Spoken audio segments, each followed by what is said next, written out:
ನರಿಗಳು ನ್ಯಾಯ ಹೇಳುವಾಗ ಕಿವಿಗೊಂಡು ಕೇಳಬೇಕಾ? ಮೊಸಳೆಯು ಕಣ್ಣೀರು ಇಡುವಾಗ ಕೂಡಿಕೊಂಡು ಅಳಬೇಕಾ? ತಡೆದನು ಈ ದಿನ ಮನಸ್ಸಿನ ನಾಯಕ, ಬಿಟ್ಟರೆ ಎಲ್ಲರ ಸೀಳುವ ಸೈನಿಕ. ಯಾರಿಗೆ ಬೇಕು ಈ ಲೋಕ? ಯಾರಿಗೆ ಬೇಕು ಈ ಲೋಕ?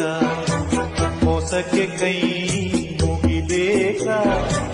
ಚಿಂತೆಯು ಇದ್ದರು ನಗಬೇಕಾ? ಪ್ರೀತಿಯೇ ಹೋದ